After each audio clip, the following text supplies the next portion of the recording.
Right. Okay. Well, we'll crack on with this little training then. So, excuse me. Yeah, as I mentioned there, I'll give an overview in a second, but it's obviously the good thing about doing this is that we could do it on Facebook, and you could do exactly the same thing on LinkedIn. So you can just replicate it on LinkedIn. Again, it all stems into week one as to whether your target market is on LinkedIn or on Facebook. But for me, they're on both, so I have the same thing on both, which is what you could do if they're on both, or if they're just on Facebook, you just do it on Facebook. So yeah, and obviously I'll put that so you can have 5,000 friends on Facebook. So that's 5,000 opportunities. Oh, I've missed a note off there. Yeah, it's 5,000 opportunities. So that's 5,000 leads really that you can fit on there. So we've had a few guys come through the program who've just got a completely blank profile. They've got like 50 friends or something, and we've been saying that's good because you can just you've got more space for your ideal client rather than filling it up with people that aren't going to be interested in your service. So yeah, that's 5,000 friends on Facebook, but then obviously LinkedIn. I don't know, is there a limit, Ash, on LinkedIn? I don't know. Yeah, so there is. I didn't realize this. It's 30,000. Is it? Yeah, so it's a lot. I only found that out like about a week ago. But then can people still follow you? Yes, You know, yes. Yeah. So 30,000, yeah, 30,000 cap. But like truthfully, like you can disconnect with people. Like, Yeah. I would say like fill that 30,000 up, and then if you fill it with your target audience, you'll be fine. And then you can clear it. Like I did a clear of it. Christmas takes a while, but yeah, it'll take you years to reach 30,000, even if you rinse the amount. You know, like the ads thing. Yeah. If you add to your maximum every single day, it's going to take you like 3 years still to reach 30,000. Yeah, yeah. And the other thing, I don't know what people have asked me before about accepting connection requests, and my answer to people when they've asked, should you accept all the requests? I say no. I don't accept them all. I only accept the ones that are in my niche, really, and that are gonna be valuable to me. I agree with you on that. So, I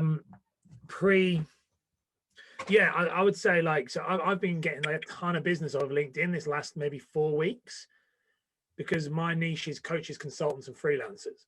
So I literally just add on a Monday I rotate through that coach, consultant, freelancer, second connection, ad.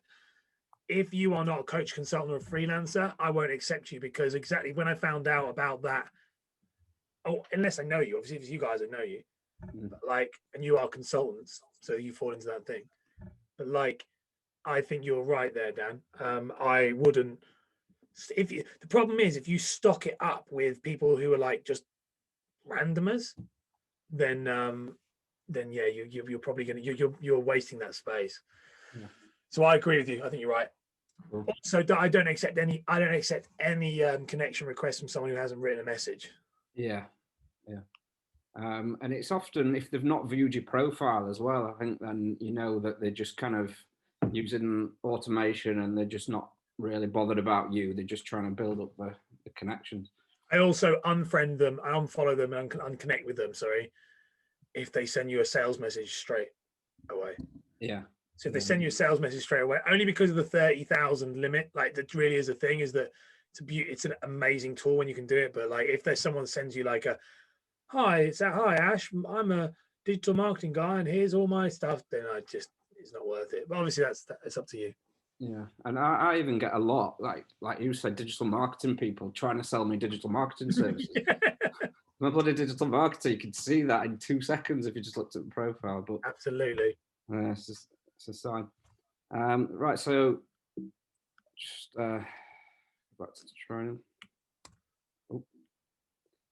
So yeah, what we'll cover then is what it is, the profile funnel, why we use it, how to use it, and then those are just the different elements of it, really. The banner photo, which is obviously the top photo, which is one of the first things they see. They have a look at your profile picture first or the banner picture. So, and the bio, how best to format the bio, and the feature photo or feature photos.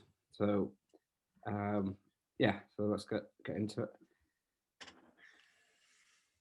So what is it then? So I'll just move this that way. So yeah, as I say, it operates from your profile. This is always your personal profile as well, rather than obviously your business page on Facebook and or LinkedIn. But yeah, it is your personal profile. So it attracts your target audience, your ideal client, but it's got to be optimized to get it right. So you've got to have all the things that are going to make it look attractive to your target audience, or else it's just not going to work. And that's why, again, I know I keep saying, but it goes everything in this program goes back to week one and just defining and getting specific as to who your ideal client is and their specific pain points. And when they're in your funnel or on your profile and they see that, there's a lot more likely chance of them accepting your friend request if your friend requested them, or requesting your friendship. And once it's set up, we can push traffic to it purely using a personal profile, which I've already gone through.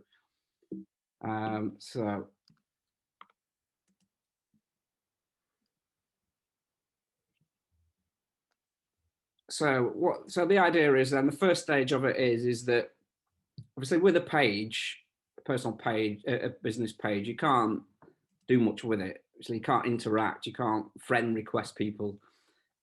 So the key is to use advantage of it being your personal profile. So you'd interact with your target audience. So you'd go to where they are, which is obviously included in the full training, and you'd interact with them. You'd comment on their posts and interact with them. So the point is that it is best. This is why I put comment in that picture there. It's best to comment. Obviously, you can like their stuff and interact with it that way, like the different reactions, but it's better to comment, because if you're just interacting as in the likes, loves and laughter things, the only person that's going to see that is the author of the content. So if you're commenting, there'll be other people see it as well as the person that you commented on. So that's why it's good, because it just makes it just 10 times amplifies your exposure if you're commenting, because for that reason that other people will see it. So people will see your name on there, and if you, again, it's commenting. I know Ash has mentioned this. This is what Ash does every day, and this is what it's good to do every day. It's just to comment on, but not just comment just stupid shit like great post or thanks for sharing. It's meaningful stuff that's actually, when you're actually looking at the content, consuming the content, and actually making an actual well thought about comment about the content. And then it just makes it more appealing to people. And when other people see that, they might agree with that, or they might think, oh, that's an interesting post. And then they'll check out your profile, they'll look at your name and they'll click through to it and check out what you're all about. So yeah, the key is obviously that they will hopefully see value in your profile, because you've got it optimized. Like I said, that you've got it set up to their specific pain points and their desires and things. So if it is, then they'll see value in that, and they'll interact with your content, check out what you're doing, go to your website, which is the next stage, or just check out what you're all about. If you've got links on there, again, if you optimize it properly, you'll have links to your website. Or later on in the training, obviously, the funnel is going to be part of it. That's going to be linked into your profile. So they're going to see that there. If you haven't, then just your website. And then we can also introduce ourselves as well. If they've connected with us, if we've either connected with them by requesting their friendship, or if they've requested ours, we can introduce ourselves through Messenger. Obviously, you can't do that with a business page. You can't message people. People can message you, but you can message them back, but they've got to message you first on a business page. With a personal profile, obviously, you don't have to, you're not restricted in that sense. You can message them and introduce yourself and say that I help people, like if Debbie, your example, I help vets, first time buyer vets, for example. And you're not pitching. This is the key. You don't want to pitch an actual sales pitch and say, you're just introducing yourself and saying what you do, just to make that connection there. And then, yeah, obviously the end game is for them to be a customer, but We're not pushing straight away to get them as a client straight away. We're just building a relationship and making them aware of what we do, and making them aware of our existence, really, because then at least they're in our ether. They're not just completely out of the equation. At least they know about what you do, and they know who you are. So what's the next slide?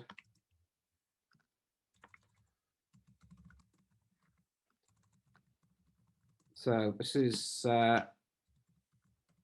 getting in the way. So why? So yeah, I've probably just gone through this. So highly targeted source of traffic. So we're only commenting and we're only leaving our kind of mark on people that are in our niche that we can help. And the point of doing that is obviously onefold, that we see the person that we're commenting on is with our niche, but also obviously they're going to have a lot of friends on their profile that are in the same niche, so they're going to see your comments and check you out as well. So it's targeted in that sense. Far more options than a business page. The business pages, like I say, with business pages, you're restricted by what you can do with it. You can't comment. Well, you can comment in groups and things now through your personal through your business page, but people, yeah, there's just a lot more you can do with business page. You can't comment on other people's posts on their personal profiles through a business page. You can only do that with a personal page. It's a great place to warm up leads as well. So obviously connecting with them is one part to it, but you'd also be posting content out on your page, on your profile, should I say, which is of value to your target audience. And yeah, there's a lot more likely chance of it getting seen on your personal page as well than a business page, because I'm sure you've probably realized by now that the business pages on Facebook are just getting worse and worse in terms of the organic reach. It's just getting less and less, but that's not the case with the personal profiles. And yeah, you're leaving thousands of pounds on the table if you're not doing it. And like I say, it takes literally an hour or an hour and a half max to get this set up. And yeah, and the upshot is that you're going to get some targeted traffic. You're going to make people aware of what you do. So yeah, as I say, so the comments then, so how we do it is that we draw traffic to us by commenting on our target audience. So as I've said there, I've already gone through that really.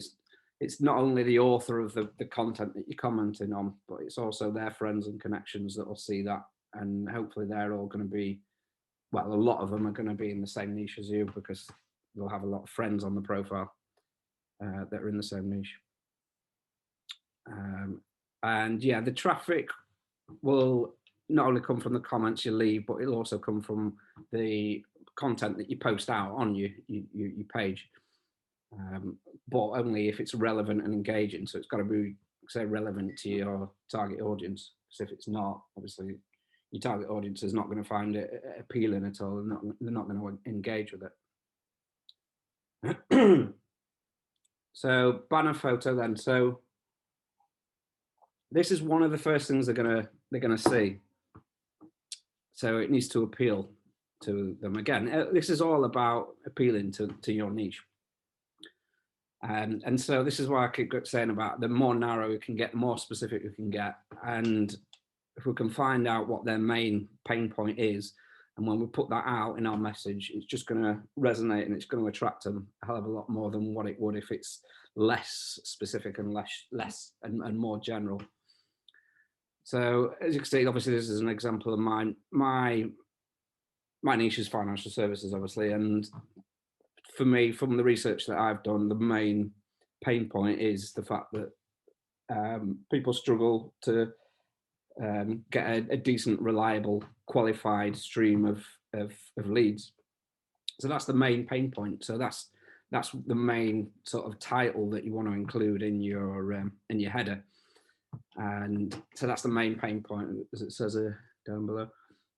The subheading then, so this is how we solve the problem. So I've put, this is obviously to attract people to my funnel. So if you've not got a funnel yet, obviously you can still put how you help your clients out, what you do for them, what their desire is, basically.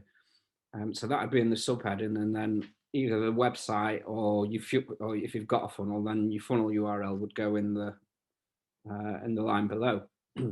But only if it's something that's like that, that's kind of clean, and it's not. It needs to be not loads of slashes and things, because obviously that's not a link. They can't press that and go to it. They need to type that in manually, so it needs to be clean, the URL. Profile pic then. So again, this is the profile picture and the header banner are the two main elements that they're going to see first. So these two things have got to be right. So it's got to be a close up, so it can't be too far away. It's like when you meet somebody, really, you just want to have what someone would see when you meet someone. So the head, the shoulders, the face. You want eye contact. Something that's warm and welcoming, something that people are going to connect with you. It's the first thing, or one of the first things. It's either that or the top profile picture. But and they're going to make a judgment of you in the first couple of seconds of seeing that picture, because they're going to look at your profile picture either way. They're not just going to look at your banner picture. They might look at your banner picture first, but they're always going to look at you. And yeah, they're going to make a judgment of you in the first couple of seconds. So it needs to be a representation of you and who you are. If your target market is corporate, then obviously, yeah, look corporate, wear a smart corporate clothes. But otherwise, I think it's best just to look approachable to your target audience, whoever they are. And it doesn't need to be a professional photograph either. There's apps that you can use now to make them look decent. Like mine's got a filter on it, so it does look like it is a professional one, but it's not. It's just done on a phone. Phones are pretty good these days, so you can get a decent picture just on a mobile. So the bio then. So you've got 101 characters in the bio. Again, this all comes down to the pains and the outcome or desire of your target market. So you want to point them out. Obviously, we've done the statements, your personal branding statements, and in the training. So it wants to be that, or include a link to your CTA, whatever it is, which is a call to action. So if we've got the funnel, that's going to be the main. When you've got the funnel going, that's the main CTA to get people to take your free training. Or it could be a group, if you've got a group on Facebook, which again is part of the training, which we suggest that you set up. So it could be a link to that, or if you've got a calendar as well, which before you've got the funnel or the group, you can link people to your calendar to prompt them to book an appointment with you. So the featured photo, then, this is the bit below that bit, basically, as you scroll down. So I've got a few in mind. I just use testimonials and videos that I've done, like that was my get to know me video, and then I've done one about LinkedIn up there, and one about video content. So if you've not got any of those yet, obviously, if you have, I'd suggest using them. If you've not, then you could just have one central image, because if you just have one image on there, it just takes up the whole kind of block. So I've got 9 on there. You could just use one and it'll take up the whole space.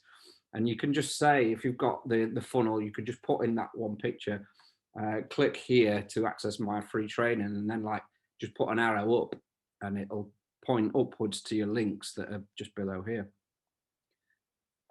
So yeah, just to, like I said, just to focus your people's attention on whatever it is, your main CTA, which would be your VSL funnel once you've got that up and running.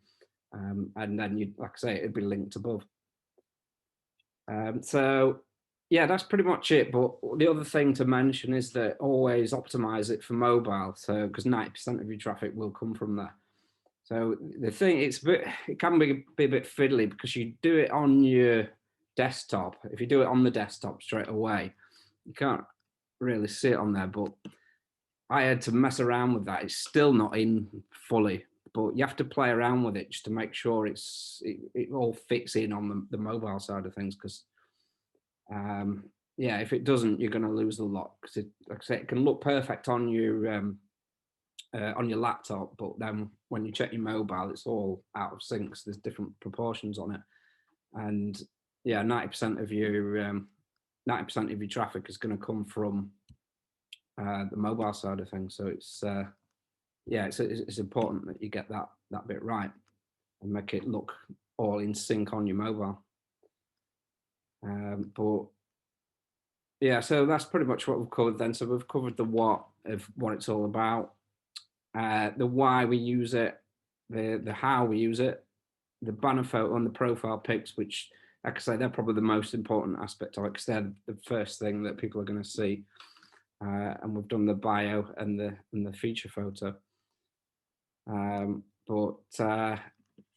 Yeah, I think, like I say, once we've got to the point of having your niche sorted, then it's pretty much going to be easier to do it. Well, it's pretty essential that you get that bit sorted, but yeah, that's pretty much it. And hopefully you'll be able to take something from that and get it done. I would just like to add to that, mate, for your thing. It's funny because today you said about the optimizing for mobile. Yeah. And it's funny because I'm currently rebuilding my website and stuff like that, and that's been one of the main things. It's so important. It's interesting you said about the 90%. I didn't know that, but that's really, it's one of the main points. Is I'm redoing my website for that exact reason. Is that the traffic is all mobile, and my website look really lovely on a computer because you build it. Yeah. And it's the same with your socials. And I think that's really, I think that's super, super important for a lot of people to understand. Because I haven't really thought about it until recently. So I think that's a massive point to raise.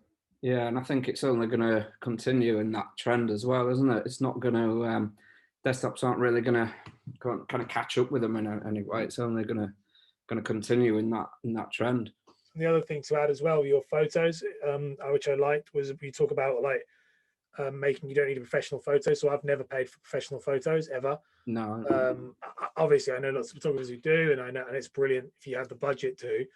But you can use a great app that's completely free on your computer that will remove your background. So if you want like a professional photo behind like a white background, background, pink, red, whatever your brand color is, it's super easy. There's like it's a free website that will do it for you. So as long as you take a good photo behind like a wall that, say for example, is a blue or a green, that's a better color, but like a flat color, you can have a really professional looking photo. Yeah. Canva, you can actually do it on Canva now. You know, you can do it on Canva Pro, can't you? So if you don't have the upgraded one, then you can't do it. That's any issue. All right, yeah. You'll obviously have to. You're big money man. You know, I can't afford it now. I'm joking. I'll throw that link in there now for you guys. I'm trying to find it now. So many things. And I use an app called Snapseed. Have you heard of that, Ash? It's good for. I think it's made by Google, but it'll put like professional looking filters over it to make it look like it's been taken on a DSR or something. I've used Snapseed before. It's really good. Have you? I've not used it, no. But there you go. That's the link that I use it for. I have one that I use for, like, this is like a free one, and then if you want really high quality, high file size images, then you have to pay. But for like anything, just like an image on your photo, like Dan's image there, like you could quite easily just remove the background on that with it like that. So it's definitely there you go, guys. It's then in the chat.